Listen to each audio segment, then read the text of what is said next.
Что такое голливудская улыбка? В этом выпуске мы раскроем все секреты процедуры отбеливания зубов. Здравствуйте, мои хорошие!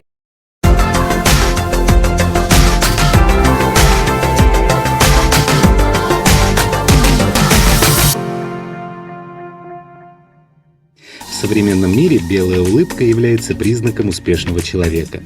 Но объективности ради стоит отметить, что от природы эмаль зуба имеет желтоватый оттенок, а идеальный белый цвет, вопреки распространенному мнению, не является основным признаком здоровой и крепкой улыбки.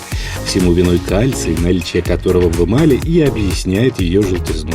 Однако, помимо естественного цвета, полученного от предков, в течение всей жизни наши зубы постоянно подвергаются воздействию различных факторов, которые способны значительно изменить их цвет. Сюда следует отнести естественное старение, заболевания твердых тканей зуба, травмы зубов, плохую гигиену полости рта, пищевые красители, курение, прием медицинских препаратов, способных влиять на цвет эмали, избыточное содержание в питьевой воде фтора, системные заболевания. Поэтому в свете вышесказанного наиболее востребованной процедурой в стоматологических клиниках является отбеливание зубов. Как правило, внеплановый поход к стоматологу не самое радостное событие, не говоря уже о том, что услуга отбеливания зубов относится к достаточно дорогой категории и существенно бьет по нашему карману. Поэтому многие задаются закономерным вопросом: а возможно ли отбелить зубы в домашних условиях? Существует множество способов добиться белизны зубов, однако они не дают быстрого эффекта, и для получения видимого результата стоит приложить достаточные усилия. Помимо этого, не помешает все-таки консультация стоматолога, который определит структуру зубной эмали и даст вам свои рекомендации в отношении того или иного отбеливающего средства. Прежде чем перейти к рассмотрению методик отбеливания, думаю, стоит уделить немного внимания подводным камням, подстерегающим нас в этом вопросе, и противопоказаниям для проведения данной процедуры. Неосторожное или неправильное применение отбеливающих средств может повлечь за собой истончение эмали, снижение ее твердости, повышение чувствительности зубов, ожоги и воспаление языка и слизистой оболочки полости рта. Сама процедура отбеливания противопоказана людям с заболеваниями зубов и окружающих их тканей, беременным, кормящим грудью, детям до 16 лет. При наличии пломб или зубных коронок следует иметь в виду, что после процедуры они будут выглядеть темнее, чем окружающие их зубы. Отбеливание не будет эффективно, если потемнение эмали вызвано длительным приемом лекарственных препаратов, например, антибиотиков тетрациклиновой группы. Чтобы быть точно уверенным, что домашняя процедура принесет видимые результаты, проведите небольшой тест. Приложите белый лист бумаги к своей улыбке и с помощью зеркала оцените цвет эмали. Если в окраске зубов присутствует желтый оттенок, тогда домашние методы приведут к положительному результату. Преобладание же серого тона говорит о более серьезных проблемах. Домашнее отбеливание в таком случае будет бесполезно. Для создания голливудской улыбки дома используются такие средства, как активированный уголь, сода, яблочный уксус, морская соль, перекись водорода, древесная зола. А рассмотрим некоторые из них.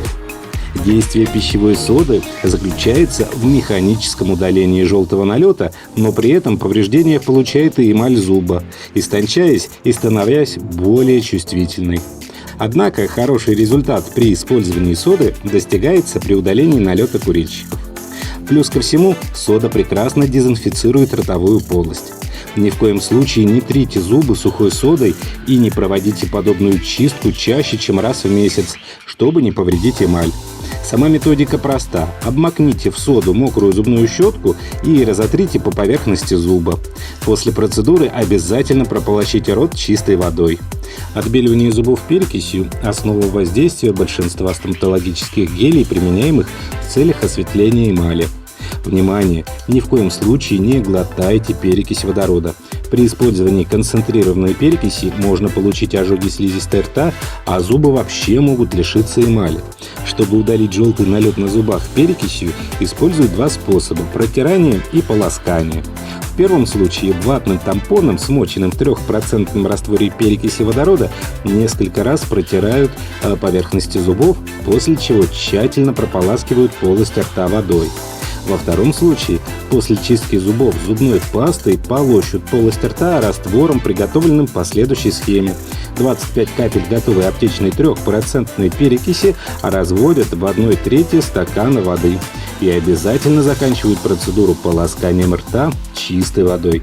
Проводить отбеливание с помощью перекиси стоит не чаще 2 раз в неделю, иначе есть вероятность повреждения эмали зубов. Применение активированного угля в домашних условиях считается, пожалуй, самым действенным методом.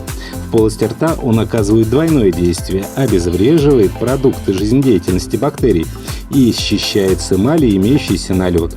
Существует несколько способов его использования. Во-первых, можно растолочь несколько таблеток угля до порошкообразного состояния и затем, окунув в него смоченную зубную щетку, произвести чистку зубов. Другой вариант заключается в разжевывании 2-3 таблеток. Результат от использования активированного угля будет заметен уже после первого применения. Делать отбеливание активированным углем рекомендуется не чаще раза в неделю. Использование растительных масел для отбеливания зубов является средним по эффективности, но в то же время и самым здоровым способом. Помимо удаления налета, растительные масла оздоравливают полость рта и восстанавливают ее нормальную микрофлору. Способ применения масла очень прост. После стандартной чистки зубов пастой можно делать ежедневные 10-минутные полоскания маслом. По истечении этого времени масло обязательно выплюнуть или, нанеся несколько капель масла на зубную щетку, провести дополнительную чистку зубов. Данная методика является абсолютно безопасной для эмали, поэтому пользоваться ей может даже ребенок. Наилучшей считается использование масла чайного дерева, но можно применить и другие масла растительного происхождения. Эффект от ежедневного применения масла будет заметен не сразу, а только через 3-4 недели. Неожиданно, но в таких ягодах, как клубника и земляника, содержится много натуральных отбеливателей, которые также можно использовать для отбеливания зубов. Способ применения – протереть несколько ягод в пюре и, нанеся на щетку, произвести чистящие движения. Затем при помощи зубной щетки с вторсодержащей зубной пастой удалить остатки ягод.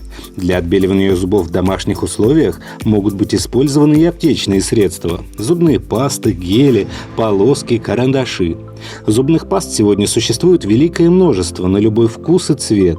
Но надо отметить, что отбеливающие зубные пасты не настолько эффективны, как о них говорят в телевизионной рекламе.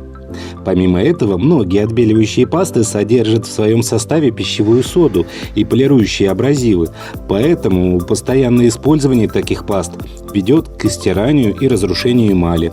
Пользоваться такими пастами дольше 2-3 недель не стоит. Делайте перерывы. Хорошо зарекомендовал себя как отбеливающее средство старый добрый зубной порошок, который отбеливает зубы даже у курильщиков со стажем, да и продается в любой аптеке по смешной цене. Гели для самостоятельного отбеливания зубов помогут отбелить зубы на пару тонов всего за 5 минут.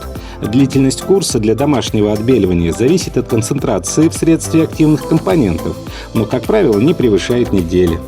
Отбеливающие полоски – это относительно недорогое и эффективное средство. Концентрация отбеливающего препарата в таких полосках ниже, чем в гелях. Поэтому быстро осветлить зубы таким средством не получится. Минимальный курс применения полосок – 1 неделя. Подводя итог сегодняшнего разговора, хочется отметить, отбелить зубы в домашних условиях возможно, но делать это необходимо предельно осторожно, чтобы не нанести себе вреда.